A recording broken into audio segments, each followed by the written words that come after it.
Kharif season ప్రారంభమైన తర్వాత ఇక్కడ వెరీ ఇంపార్టెంట్ పాయింట్ అందరూ కూడా గమనించమని కోరుతా ఉన్నాం. ఖరీఫ్ సీజన్ ప్రారంభమైన తర్వాత అంటే జూన్లో ఖరీఫ్ సీజన్ స్టార్ట్ అవుతుంది. ఖరీఫ్ సీజన్ ప్రారంభమైన తర్వాత కూడా మధ్యలో జూలై 10న అంటే ఖరీఫ్ సీజన్ జూన్లో స్టార్ట్ అవుతుంది. ఖరీఫ్ సీజన్ ప్రారంభమైన తర్వాత జూలై 10న ఖరీఫ్ సీజన్ మధ్యలో జూలై 10న పంటలకు నీళ్ళు ఇస్తామనంటూ ఇదే ప్రకాశం బ్యారేజ్ లాకుల వద్ద నీళ్లు విడుదల చేస్తున్నట్లుగా పోజులిచ్చి ఫోటోలు దిగి ఈ వెన్నుపోటు పార్టీకి సంబంధించిన ప్రభుత్వంలోని మంత్రులు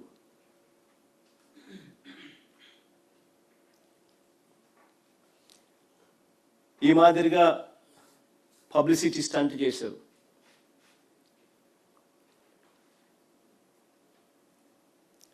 వీళ్ళని నమ్మి నీళ్ళు ఇస్తారని కదా ఇక్కడ కృష్ణా డెల్టా రైతులే కాకుండా మిగిలిన చోట్ల రాష్ట్రమంతా కూడా మిగిలిన చోట్ల కూడా రైతులందరూ కూడా పెట్టుబడి పెట్టి అష్టకష్టాలు పడి విత్తనాలు ఎరువులు కొని నార్లు నాటి వ్యవసాయం లేక వేగంగా అడుగులు ముందుకు వేశారు. ఇవాళ వేసిన నార్లన్నీ కూడా ఎండిపోయిన పరిస్థితి, ఎండుతా ఉన్న పరిస్థితులు. ప్రతి ఎకరాకు రైతుకు కనీసం 15,000 రూపాయలు ప్రతి రైతు కూడా నష్టపోయిన పరిస్థితులు కనిపిస్తూ ఉన్నాయి. ఇక్కడ అందరూ గమనించమని కోరుతా ఉన్నాం. ఎల్నీనో ఎఫెక్ట్ ఉంది అని తెలుసు. ఎల్నీనో ఎఫెక్ట్ ఉంది అని తెలుసు. జూన్లో డెఫిసిట్ రెయిన్స్ పడ్డాయి అని తెలుసు. ఎల్నీనో ఎఫెక్ట్ ఉంది అని తెలుసు. జూన్లో డెఫిసిట్ రెయిన్స్ పడ్డాయి అని తెలుసు. జూలై 10 నాటికి జూన్లో 25% డెఫిసిట్ అని తెలుసు. జూలై 10 నాటికి జూలై నెలలోనే 66% డెఫిసిట్ అని కూడా తెలుసు. మరి ఇలాంటి పరిస్థితుల్లో వీళ్ళు పోజులిచ్చి అటు చూడ ఆ మాటలు కూడా అలా గజెట్ పేపర్ ఈనాడులో రాసిన మాటలు కూడా వీళ్ళు ఏమన్నారంటే ప్రతి ఎకరాకు కాలువ చివరి వరకు నీరు ఇవ్వడానికి చంద్రబాబు సంకల్పించాడు అని చెప్పి.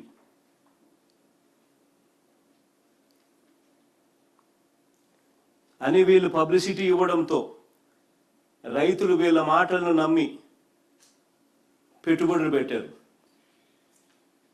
ఈరోజు రైతులు నష్టపోతా ఉన్నారు. వీళ్ళు నీళ్ళు ఇవ్వని కారణంగా. ఒకవైపు వర్షాలు లేక సంక్షోభం వస్తే మరోవైపు చంద్రబాబు నాయుడు గారు మానవత్వం అనేది లేకుండా వ్యవహరిస్తూ ఉన్నారు. ఇక్కడ మరీ ముఖ్యంగా రాయలసీమ గురించి నేను ప్రస్తావించాలి. ఎందుకనంటే ఎంత మానవత్వం లేకుండా వ్యవహరిస్తూ ఉన్నాడు ఈ మనిషి అని చెప్పి ఒక్కసారి రాయలసీమ పరిస్థితిని గమనిస్తే ఇట్టే ఎవరికైనా అర్థమవుతుంది. రాయలసీమ ప్రాంతానికి నీళ్ళు ఇచ్చే విషయంలో చంద్రబాబు నాయుడు గారి దుర్మార్గం ఎంత దారుణంగా ఉంది అని అంటే శ్రీశైలంలో గరిష్ట నీటి మట్టం 885 అడుగులు ఫుల్ రిజర్వాయర్ లెవెల్. గరిష్ట నీటి మట్టం 885 అడుగులు. ఈ ఆగస్టు 11వ తారీఖున అంటే 2 వారాల కిందటే ఈ ఆగస్టు 11వ తారీఖునే 879.50 అడుగులు అంటే 880 అడుగులు దగ్గర 880 అడుగులు 879.50 అడుగులు అంటే ఉజ్జాయింపుగా 880 అడుగులు ఆగస్టు 11వ తారీఖునే నీళ్ళు వచ్చినాయి. అవకాశం ఉన్నా కూడా పోతిరెడ్డిపాడు ద్వారా కిందకు రాయలసీమ ప్రాజెక్టులకు నీళ్లు సరిపడా ఇవ్వడానికి చంద్రబాబు నాయుడుకు మనసు రాలేదు. ఇది చాలా చాలా ఇంపార్టెంట్ పాయింట్, క్రిటికల్ పాయింట్. ఎందుకనంటే పోతిరెడ్డిపాడు హెడ్ రెగ్యులేటర్ ద్వారా శ్రీశైలం నుంచి నీళ్లు విడుదల చేయాలి అని అంటే 880 అడుగులు ఉంటే 44,000 ఫుల్ డిశ్చార్జ్ కెపాసిటీతో పోతిరెడ్డిపాడు నుంచి నీళ్లు కిందికి వదలచ్చు. నీటి మట్టం తగ్గే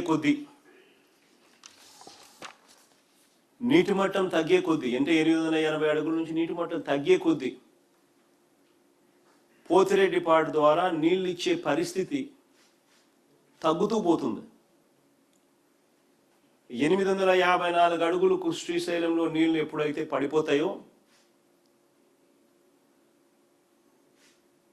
ఆ 854 అడుగులు కిందికి పోతే అసలు నువ్వు ఇవ్వాలనుకున్నా కూడా రాయలసీమ ప్రాజెక్టులకు నీళ్ళు ఇవ్వలేవు. పోతిరెడ్డిపాడు ద్వారా ఇవ్వలేని పరిస్థితి.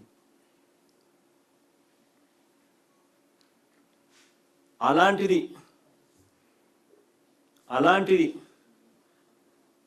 చంద్రబాబు నాయుడు గారు ఈరోజు పరిస్థితి ఏమిటి అని చెప్పి గమనిస్తే, ఈరోజు శ్రీశైలం నుంచి ఏడాపెడా తెలంగాణ వాళ్ళు కరెంటు, ఆంధ్రాలో ఉంటూ చంద్రబాబు నాయుడు రైతుల గురించి ఆలోచించకుండా చంద్రబాబు నాయుడు గారు కూడా మరోవైపున కరెంటు జనరేషన్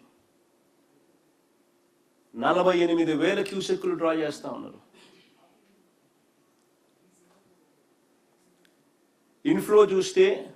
ప్రస్తుతం ఇన్ఫ్లో చూస్తే కేవలం 7,000 క్యూసెక్కులు మాత్రమే ఇన్ఫ్లో ఉంది. మరో వంక ఎల్నినో అంటారు, కరువు అని కనపడతా ఉంది. సెప్టెంబర్ 15 దాకానే వర్షాలు పడతాయి. సో జూన్ అయిపోయింది, జూలై అయిపోయింది, ఆగస్టు కూడా వస్తుంది.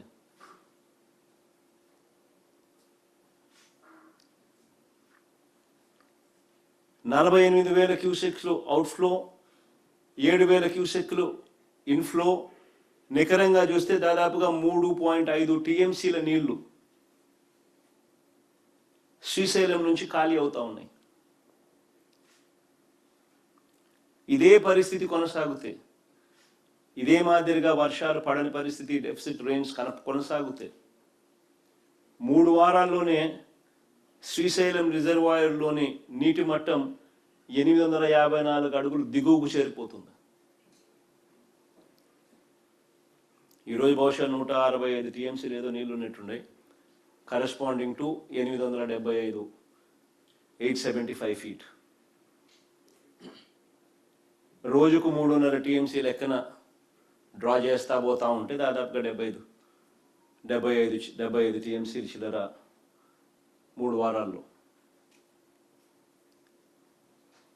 90 టీఎంసీలకు వచ్చేసరికి 854 అడుగులకు వచ్చేస్తాం. దాని తర్వాత శ్రీశైలంలో 90 టీఎంసీలు ఉన్నా కూడా రాయలసీమకు నీళ్ళు ఇవ్వలేవు. ఎందుకంటే 854 అడుగులు దిగువన పడిపోతే నువ్వు పోతిరెడ్డిపాడును ఆపరేట్ చేయలేవు.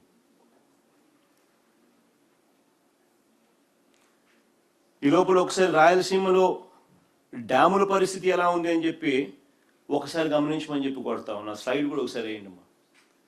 రాయలసీమలో ఈరోజు డ్యాముల పరిస్థితి ఏ మాదిరిగా ఉందనేది ఒకసారి గమనించమని కొడతా ఉన్నా. రాయలసీమ ప్రాజెక్టుల పరిస్థితి చూస్తే తెలుగుగంగ కెనాల్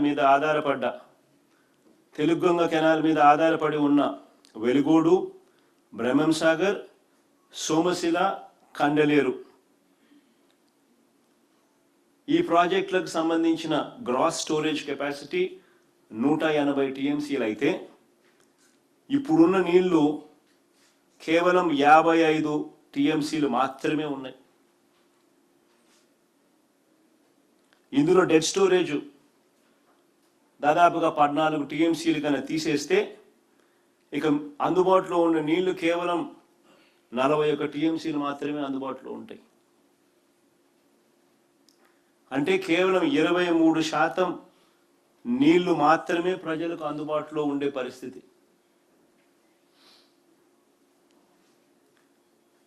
ఇక ఆ తర్వాత కింద ఎస్ఆర్బిసి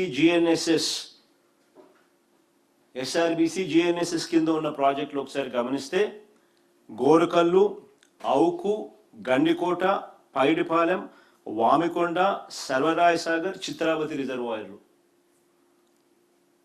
వీటి టోటల్ స్టోరేజ్ కెపాసిటీ 59 టీఎంసీలు అయితే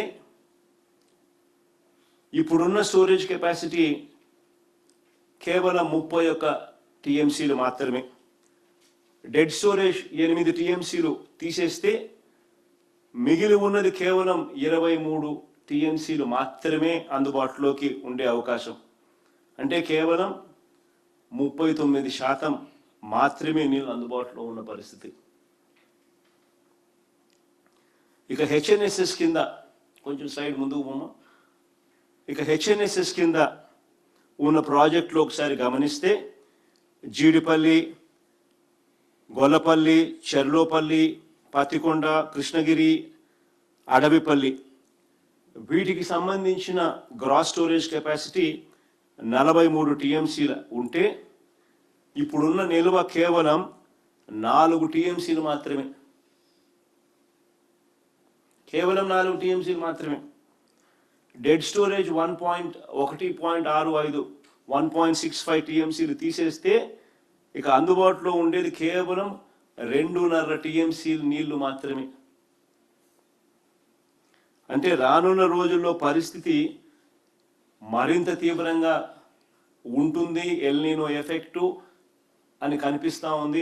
జూన్, జూలై, ఆగస్ట్ అయిపోయింది. ఇంక సెప్టెంబర్ 10 తర్వాత వర్షాలు కూడా తగ్గుముఖమే.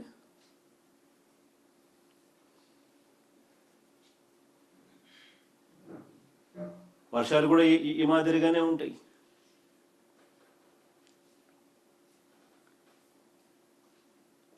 మరి శ్రీశైలంలో నుంచి ఎడా పెడ నీళ్ళు ఈ మాదిరిగా తోడేస్తా పోతా ఉంటే 854 అడుగులు కిందికి నీళ్లు పడిపోయిన తర్వాత రాయలసీమకు నీళ్లు ఎలా ఇస్తారు అని అడుగుతా ఉన్నా నేను. మీరు ఇవ్వాలనుకున్నా ఇవ్వలేని పరిస్థితే కదా అని అడుగుతా ఉన్నా.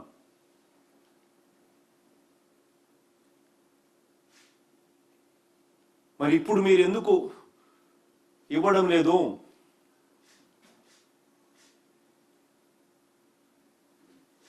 చంద్రబాబు నాయుడు గారిని గట్టిగా నిలదీస్తూ అడుగుతా ఉన్నాం. ఇలాంటి పాలకులు ఉంటారు కాబట్టే రాయలసీమ లిఫ్ట్ అనేది ఒక ఇన్సూరెన్స్ ప్రాజెక్ట్ కింద రాయలసీమ ప్రజలకు వైఎస్ఆర్సీపీ ప్రభుత్వ హయాంలో మేము కట్టడం మొదలెట్టాం.